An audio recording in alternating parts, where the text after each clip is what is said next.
ಗರ್ಭಿಣಿಯರು ಗರ್ಭಾವಸ್ಥೆ ಸಮಯದಲ್ಲಿ ತಿನ್ನಬಾರ್ದಂತಹ 5 ಹಣ್ಣುಗಳು ಯಾವುದಪ್ಪ ಅಂದರೆ, ಅವಾಯ್ಡ್ ಮಾಡಬೇಕಾಗಿರುವಂತಹ 5 ಫ್ರೂಟ್ಸ್ಗಳು ಯಾವುದಪ್ಪ ಅಂದರೆ, ಮೊದಲನೇದಾಗಿ ಫ್ರಿಜ್ಜಲ್ಲಿಟ್ಟಿರುವ ಹಣ್ಣುಗಳು. ಫ್ರಿಜ್ಜಲ್ಲಿಟ್ಟಿರುವ ಹಣ್ಣುಗಳನ್ನು ಗರ್ಭಿಣಿಯರು ಸೇವಿಸಬಾರ್ದು.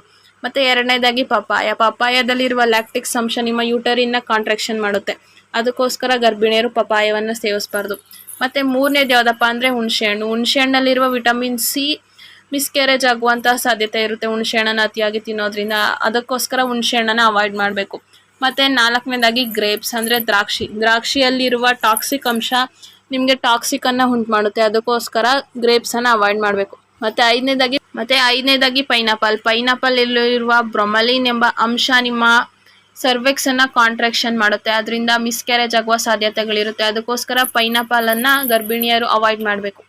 ಗರ್ಭಾವಸ್ಥೆಯ ಸಮಯ 9 ತಿಂಗಳ ಕಾಲ ಸುಗಮವಾಗಿ ಸಾಗಬೇಕು ಅಂದರೆ ನೀವು ಇಷ್ಟು ಹಣ್ಣುಗಳನ್ನು ಅವಾಯ್ಡ್ ಮಾಡಬೇಕು.